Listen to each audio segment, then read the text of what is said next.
오늘 말씀에 에스겔이 얘기하는 그날이 어떤 날입니까? 이 그날은 오늘 말씀에 슬픔의 날이고 통곡의 날이고 또 동시에 여호와의 날이고 열국의 때고 재앙의 날이고 구름의 날이다, 이렇게 말합니다. 이 날을 한마디로 어떤 날입니까? 하나님의 심판의 날이죠. 심판의 날. 하나님의 심판의 날을 다양한 표현으로 기록하고 있습니다. 마지막 때, 마지막 날, 그날입니다. 특별히 우리가 앞에서 본 표현들은 지금까지 에스겔 보면서 많이 나왔는데 오늘 처음 보는 표현이 나옵니다. 구름의 날이라고 하는 말씀이 나오는데, 이 구름의 날은 비가 오고 창수가 나는 날, 구름이 오면 폭풍으로 하나님의 심판이 오는 날을 구름의 날이다, 이렇게 표현합니다. 이 구름의 날이라는 표현이 신약 성경에 어디에 나오냐면 예수님께서 다시 오실 때 어떻게 오신다고 그래요? 구름을 타고 오신다고 그러잖아요. 거기서 말하는 구름은 바로 재림하시는 예수님의 심판을 뜻합니다. 그래서 에스겔에서 이미 표현하고 있는 구름의 날, 오늘 표현은 하나님의 심판의 날을 표현하고 있다. 이 말씀을 통해서 우리가 깨닫게 되는 것은 뭐냐면 이 땅의 모든 생명, 이 땅의 모든 역사, 우주에는 끝이 있다는 겁니다. 그것을 종말이라고 그러잖아요. 개인의 삶에서도 그렇습니다. 영원하지 않고 우리가 언젠가 죽음을 맞이하게 되고 인생의 끝날 하나님의 심판대 앞에 서게 되는 줄로 믿습니다. 그만큼 사람들이 심판과 죽음을 두려워하고 꺼려합니다. 하지만 우리가 기억할 것이 있죠. 우리가 싫어하지만 부인할 수 없는 죽음은 부인할 수 없는 사실이라는 겁니다. 예외가 없고 피할 수가 없습니다. 언젠가 우리가 주님의 심판대 앞에 서게 될 줄로 믿습니다. 우리 인생만 그런 게 아니라 지금 애굽과 모든 열방들의 심판을 통해서 하나님의 심판에 예외가 없다는 사실, 그리고 모든 역사는 끝이 있다는 사실을 우리에게 가르쳐 주고 있습니다. 이 구름의 날이라고 하는 표현에서 한 가지 더 우리가 중요한 것은 뭐냐면 이 심판은 개인의 죽음만 있는 것이 아니라 오늘 말씀에 역사적인 심판도 있고 또 미래에 올 우주적인 심판도 있어요.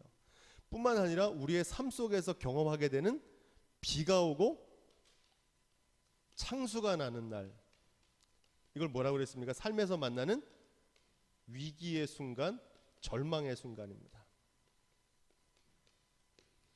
이 비가 오고 창수가 나는 날, 위기의 순간 우리의 삶에서 삶의 위기와 절망이 찾아옵니다. 그 심판의 때도 있습니다. 자, 그런데 중요한 것은 뭐냐면 이 심판에는 우리가 앞에서는 많이 배웠지만 심판의 양면성이 있다, 제가 이렇게 말씀드렸습니다. 이게 무슨 얘기냐면 어려운 얘기가 아니고 똑같은 심판인데 지금 애굽에 대한 심판을 얘기하고 있잖아요. 여러분 출애굽기에 보면은 하나님께서 바로 애굽 왕을 심판하시잖아요. 10가지 재앙으로. 10가지 재앙이 애굽에는 멸망의 날이었잖아요. 심판의 날이었어요. 그런데 동시에 이스라엘 백성들에게는 그 10가지 재앙이 그날이 어떤 날이었습니까? 구원의 날이었거든요. 한 가지만 더 말씀드리면 노아의 홍수 때 세상의 물로 하나님께서 세상을 심판하실 때 세상 사람들은 그날이 죽음의 날이고 끝나는 날이었지만 노아와 그의 가족들은 비가 오면 올수록 더 방주를 통해서 높이 올라가는 구원의 날이 된 줄로 믿습니다. 이게 심판의 양면성이에요. 똑같은 죽음이지만 믿지 않는 사람들은 죽음이 하나님의 심판으로 영벌에 이르게 되지만 저와 여러분들은 죽음의 순간 이 땅에서는 눈을 감지만 영원한 아버지의 품에서 천국에서 눈을 뜨는 영생의 날이 되는 줄로 믿습니다. 비가 오고 창수가 나는 삶에서 만나는 위기의 순간에도 마찬가지입니다. 하나님을 경외하고 믿는 사람들에게는 그날 어떻게 됩니까? 모래 위에 집을 지은 사람들은 무너지지만 반석 위에 집을 지은 사람들은 그날에 뭐가 드러난다고 그래요? 공력이 드러나는 거예요. 믿음으로 그 위기를 이겨내는 겁니다. 믿음의 사람들에게는 오히려 하나님께로 더 가까이 나아가는 디딤돌이 되는 줄로 믿습니다. 그 차이가 어디서 오느냐, 이게 중요합니다. 이 심판과 구원의 차이가 어디서 오느냐? 그것은 하나님을 경외하는 믿음이 있느냐, 여기에 달려 있습니다. 하나님을 경외하는 믿음, 구약 성경의 가장 중요한 메시지입니다. 왜 하나님을 경외하냐? 하나님을 두려워하고 하나님을 인정하는 믿음인데, 오늘 말씀으로 하면 하나님을 아는 겁니다. 여호와인 줄 아는, 그게 하나님을 경외하는 거거든요. 이 경외하는 거의 반대말은 뭐라고 그랬습니까? 하나님을 뭐 하는 거예요? 무시하는 겁니다. 알지 못하는 거예요. 하나님을 경외하는 삶은 어떤 삶을 살게 되냐면 하나님 말씀대로 준행한다, 이렇게 얘기합니다. 그래서 노아가 방주를 하나님의 말씀대로 준행했다. 아브라함이 그 말씀대로 준행했다, 이런 표현이 나옵니다. 이 준행하다는 말의 뜻은 뭐냐면 하나님의 말씀대로 순종했다는 것이고, 더 중요한 건 뭐냐면 하나님을 경외하는 사람은 이 마지막 날을 준비합니다. 준비하고 순종합니다. 말씀대로. 그러니까 하나님의 말씀대로 마지막 심판의 날을 준비하며 사는 사람들에게는 그날의 구원과 영광과 승리의 날이 되게 될 줄로 믿습니다. 그런데 애굽은 그렇지가 못했어요. 애굽은 교만했고 스스로 왕놀이라고 생각했었고, 두로도 마찬가지죠. 북이 영화를 통해서 자기 스스로 세상의 모든 것을 누릴 수 있다고 생각했던 그들은 마지막 날을 생각하며 살지 않았기 때문에 마지막에 그 하나님의 심판을 면하지 못하고 있다. 이게 에스겔의 메시지입니다. 마지막을 생각하며 그날을 생각하며 하나님을 경외하는 믿음으로 날마다 마지막을 준비하며 주님의 말씀대로 순종하며 사는 삶, 그래서 구원의 승리의 영광의 자리에 서게 되기를 주님의 이름으로 부탁을 드립니다. 4절부터 7절 말씀 우리 계속해서 읽겠습니다. 4절부터 7절. 하나님께서 애굽을 심판하시는데 그 심판의 도구가 나옵니다. 그 도구를 뭐라고 그러냐? 칼로 심판하겠다, 이렇게 얘기합니다. 우리는 이 칼이 뭔지 아시죠? 바벨론의 느부갓네살의 맹렬한 이방 군대를 통해서 애굽을 심판하시겠다, 이렇게 말씀하십니다. 그러니까 바벨론 느부갓네살은 하나님의 심판에 뭐라고 그랬습니까? 도구입니다. 그러니까 바벨론이 심판하는 게 아니고 하나님께서 바벨론을 들어서 심판하신다는 겁니다. 무엇을 심판하신다고 그러시는 거예요? 애굽을 붙드는 자, 애굽을 붙들어 주는 자라는 거죠. 이 애굽을 붙들어 주는 자는 누구냐면, 지난번에 말씀드린 대로 애굽이 의지했던 거는 뭡니까? 나일강을 의지했거든요. 두로는 뭘 의지했어요? 바다를 의지했다 그랬잖아요. 그러니까 나일강을 의지했어요, 애굽은. 그래서 우리가 번성하고 힘을 얻은 국력이 바로 나일강에서 왔다 생각했기 때문에 나일강을 의지했다는 건데, 문자적으로. 근데 사실은 이 애굽을 붙드는 자, 애굽 사람들이 믿었던 신이 있습니다. 애굽의 신이 굉장히 많은데 그 중에 대표적인 게 태양신, 라라고 하는 태양신이 있고, 그리고 이 나일강에는 핫비라고 하는 여신이 있어요. 그 외에도 뭐 오리시스, 크놈, 여러 가지 우상들의 신들이 애굽에 많이 있는데 그 애굽의 신들을 하나님께서 벌하시겠다는 거예요. 출애굽기에 나오는 모세를 통해서 강을 피로 변하는 기적을 주님께서 베푸시는 이유는 그 핫비라고 하는 나일강의 신, 여신, 그들이 믿었던 생명의 젖줄이라고 생각했던 그 신을 하나님께서 심판하시는 모습으로 그 재앙이 나오는 거거든요. 애굽을 붙드는 자, 애굽을 붙들어주는 그 우상들을 하나님께서 심판하시겠다는 거예요. 또 뭘 심판하시겠다는 겁니까? 애굽의 교만한 권세를 심판하시겠다는 겁니다. 지난 시간에 우리가 배웠잖아요. 애굽의 바로 왕이, 파라오라고 하는 왕이 얼마나 거만했냐면 나일강을 누가 만들었다고 그래요? 자기가 만들었다는 거야. 나를 위해서 나일강을 내가 만들었다는 거야. 피조물인 왕이 교만해져 가지고 창조주 노릇을 합니다. 신처럼 행세를 했어요. 그래서 파라오는 뭐라고 그랬냐면, 나는 파라오는 라라고 하는 태양신의 아들이라, 이렇게 얘기해서 파라오가, 그 파라오의 권세를 하나님께서 심판하시겠다는 겁니다. 어떻게 심판하시겠냐? 구체적으로 나오는데 믹돌에서부터 수에네즈까지 심판하시겠다, 이렇게 말합니다. 우리가 지난 시간에도 이 말씀이 나왔는데, 이 믹돌에서 수에네즈는 애굽의 북쪽에서부터 남쪽까지 모든 전 나라를 뜻합니다. 우리나라에서 백두에서 한라까지 하면 우리나라 전 국토를 뜻하는 것처럼 믹돌에서 수에네즈까지라면 애굽의 모든 땅들을 하나님께서 심판하시겠다는 거예요. 그들만 심판하시는 게 아니라 그들과 동맹을 맺고 있는 구스, 룻, 붓 이런 족속들, 그 주변에 있는 나라들도 함께 심판하시겠다는 겁니다. 이 나라들은 요즘으로 말하면 에티오피아, 또 리비아 이런 아프리카 주변에 있는 나라들이고, 지금은 사라졌는데 리디아라고 하는 강국이 있었어요. 그 나라들 주변에 있는 열강들, 애굽과 동맹하며 결탁했던 모든 나라들을 바벨론 칼을 들어서 하나님께서 심판하시겠다는 겁니다. 어떻게 심판하신다고 그럽니까? 사막과 뭘 만드시겠다는 거예요? 황무지로 만드시겠다. 여기에 중요한 의미가 있다고 우리가 지난 시간에 배웠죠. 사막에 강을 내고 사막에 길을 내시는 분이 누구십니까? 여호와 하나님이시다. 이사야가 그렇게 얘기하잖아요. 내가 새 일을 행하리니 사막의 강을, 광야의 길을 내겠다. 그런데 이스라엘 백성들에게 그 말씀을 약속하신 거에 반대로 지금 애굽에 어떻게 하시냐? 그들이 믿고 의지했던 강을 마르게 하시고 사막과 황무지로 만드시겠다는 겁니다.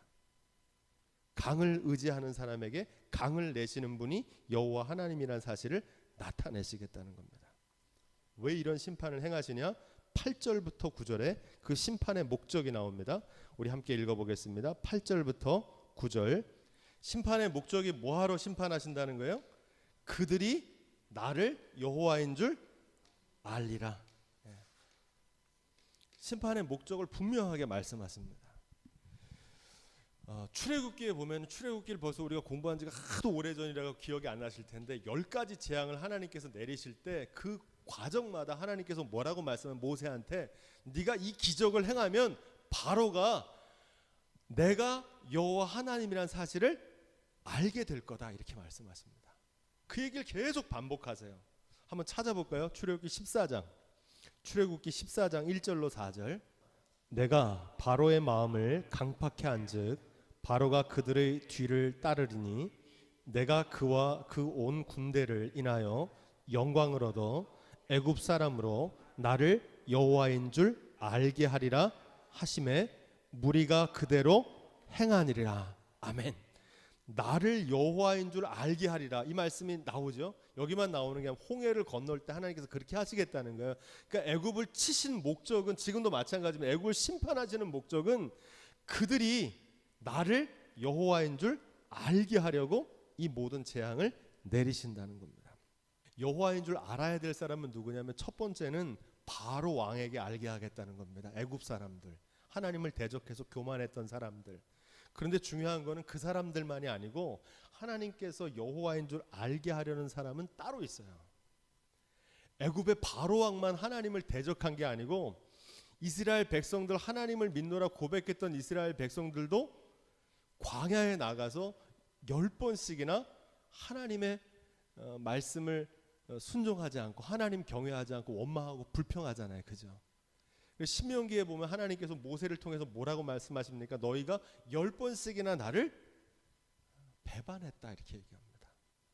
그러니까 하나님이 여호와라는 사실을 애굽 사람들은 하나님 모르니까 이방 섬기는 사람들이니까 그럴 수 있는데, 정작 문제는 뭐냐면 여기서 말하는 그들 가운데 누구도 포함되냐면 이스라엘 백성들, 모세의 기적을 체험하고 10가지 재앙을 내려서 애굽을 치시는 하나님의 구원을 경험한 사람들이 광야에 나가서 마실 물이 없으니까 하나님께 원망하고 먹을 고기가 없다고 하나님께 불평하고, 그때마다 하나님이 여호와인 줄 알지 못하는, 하나님을 경외하지 못하는 이스라엘 백성들에게 하나님이 하나님이라는 사실을 알기를 원하신다는 사실입니다.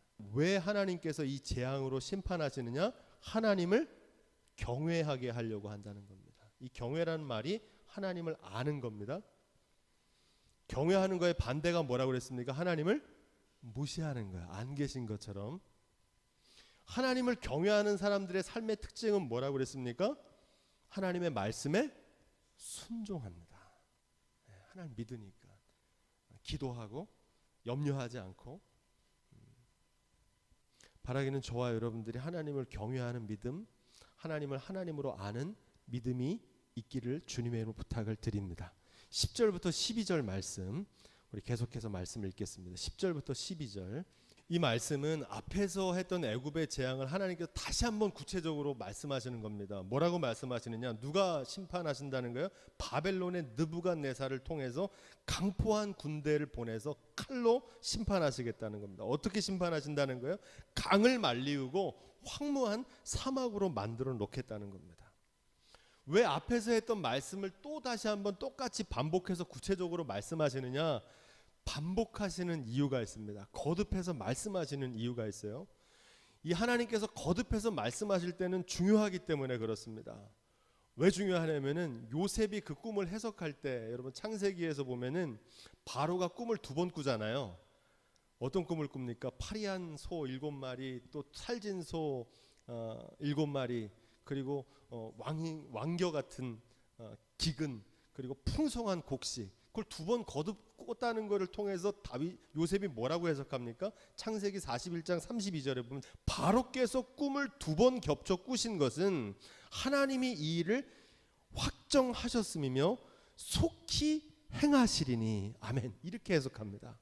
요셉이 꿈을 해석을 잘하죠.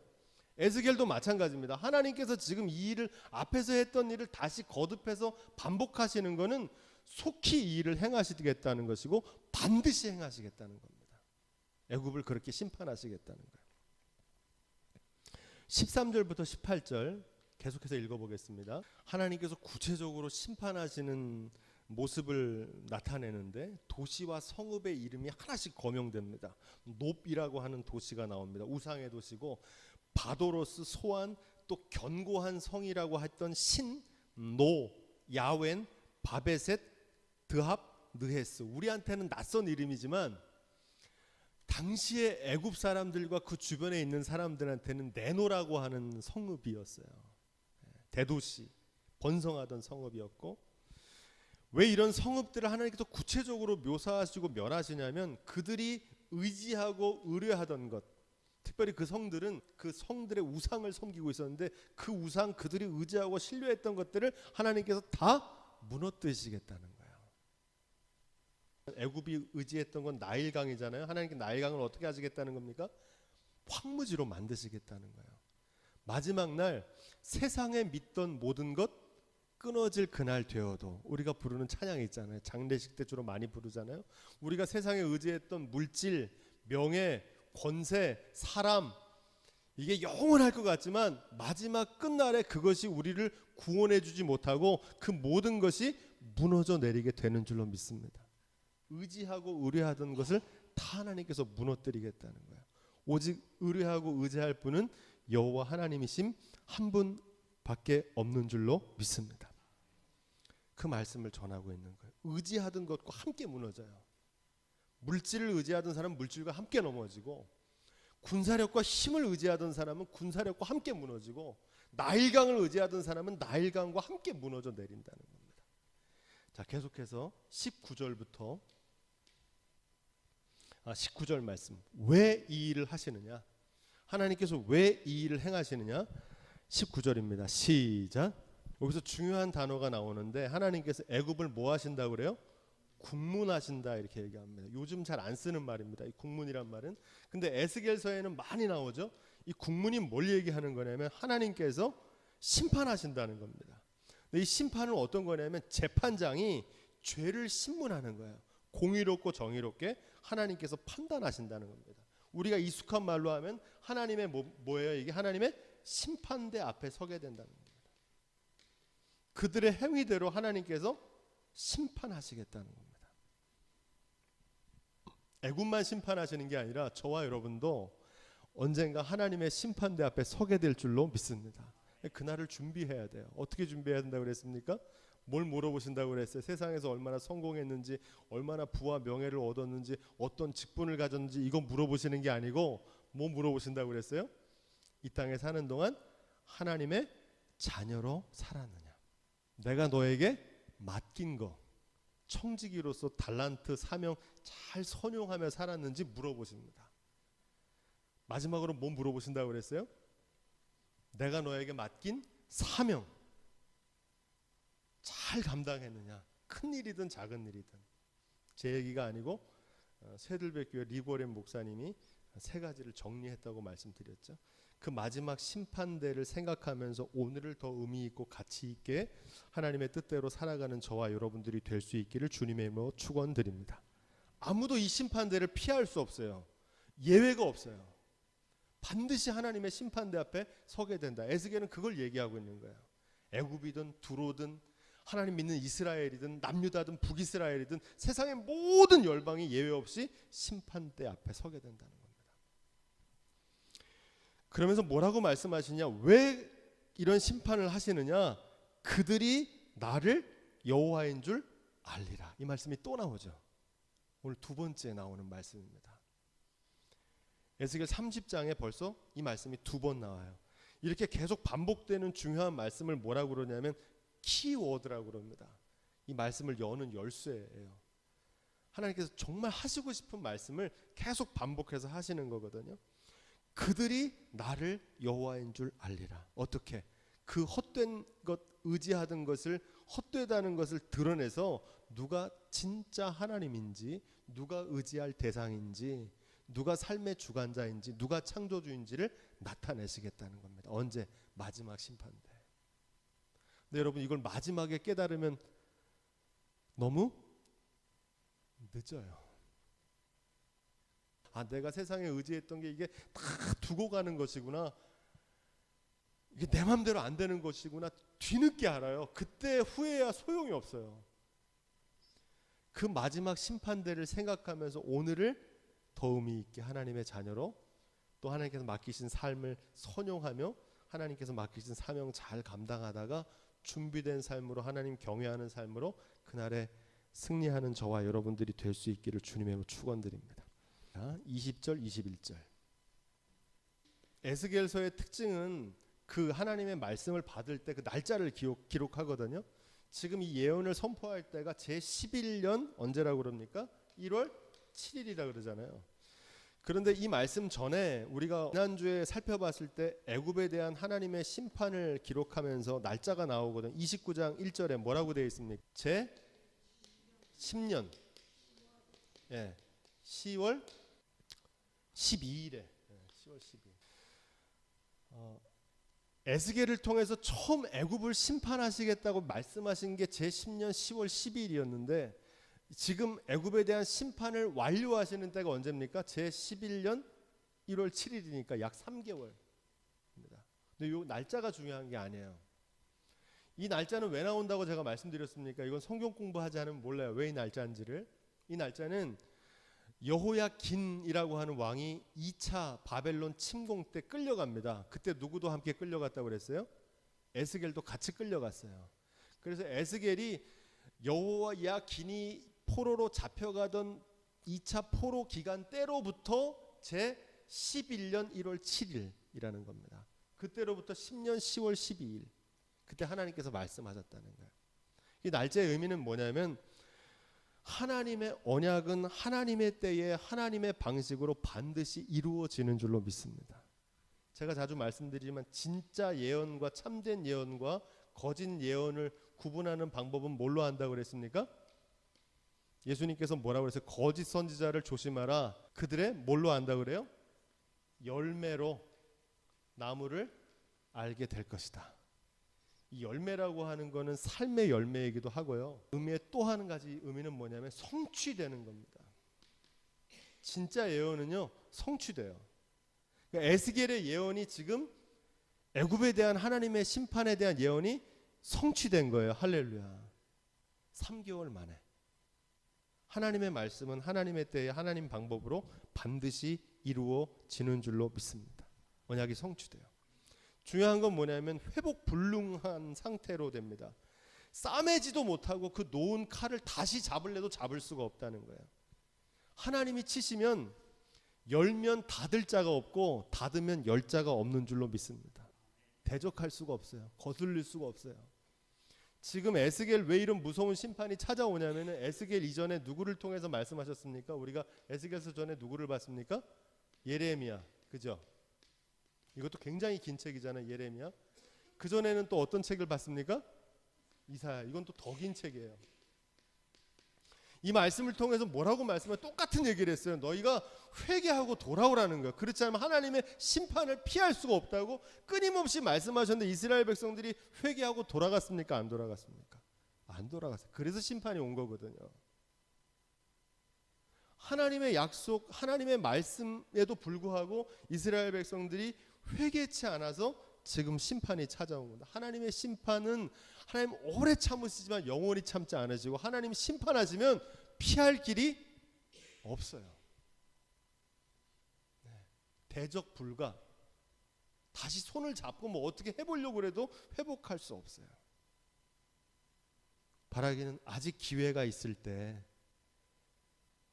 회개하고 돌아올 수 있는 지혜가 있기를 주님의 이름으로 부탁을 드립니다.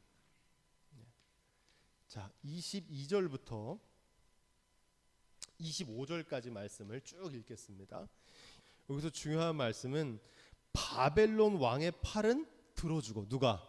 하나님께서 바벨론 왕의 팔은 들어주고 바로의 팔은 어떻게 하시겠다는 거예요? 떨어뜨리시겠다는 겁니다. 누가 하신다는 거예요? 그거를 하나님이 하신다는 겁니다. 지금 겉으로 볼 때는 바벨론 왕이 힘이 세가지고 애굽 왕을 멸하는 것 같지만 사실은 그게 아니고 누가? 하나님께서 바벨론 왕의 손을 들어주시는 거고 애굽 왕의 팔을 떨어뜨리신다는 겁니다. 하나님께서 삶의 주관자시고 역사의 주관자이신 줄로 믿습니다. 흥하게도 하시고 망하게도 하시는 거예요. 이걸 누가 하신다는 겁니까? 하나님이 하신다. 내가 하겠다는 얘기가 계속 반복됩니다. 사무엘상 한번 찾아볼까요? 사무엘상 아주 중요한 말씀입니다. 우리가 사무엘상 2장 6절부터 8절 한나의 기도인데 여호와는 죽이기도 하시고 살리기도 하시고 음부에 내리기도 하시고 올리기도 하시는도다. 여호와는 가난하게도 하시고 부하게도 하시며 낮추기도 하시고 높이기도 하시는 도다. 아멘. 거기까지 읽습니다. 어떻다는 거예요? 하나님께서는 흥하게도 하시고 망하게도 하시고 살리기도 하고 죽이기도 하시는 삶의 주관자라는 사실입니다. 이걸 알길 원하신다는 거예요. 네. 지금 애굽과 바벨론을 통해서 그것을 드러내고 계시는 겁니다. 오늘 말씀의 최종적인 결론입니다. 하나님께서 이 모든 일을 행하시는 이유를 설명하십니다. 한마디로 그들이 나를 여호와인 줄 알리라. 앞에서 계속했던 얘기죠. 여기서 말하는 그들은 누구일까요?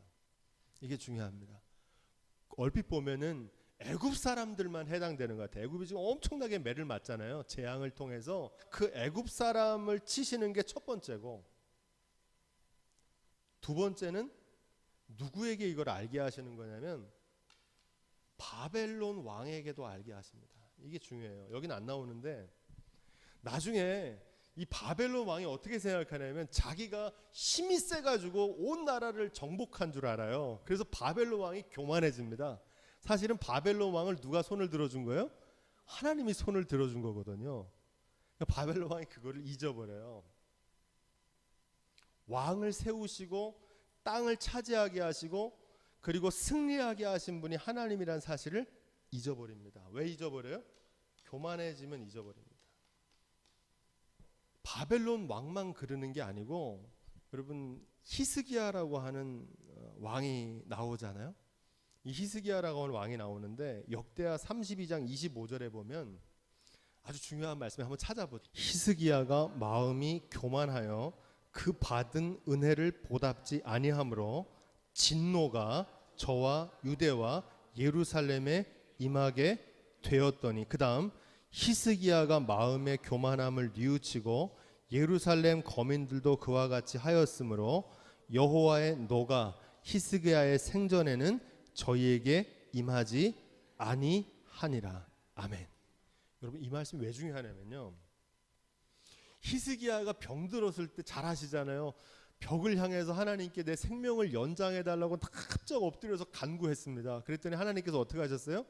히스기야를 불쌍히 여기셔서 하나님께서 삶의 주관자라시는 걸 나타내 히스기야를 살려주셨어요. 병을 고쳐주셔서 생명을 연장시켜 주셨어요. 근데 문제는 그 다음입니다. 그리고 하나님께서 히스기야를 축복하셔가지고 열왕들이 쳐들어왔을 때도 물리칠 수 있도록 도와주셨거든요. 그리고 부와 권세와 명예를 더해 주셨어요. 할렐루야. 문제는 그 다음입니다.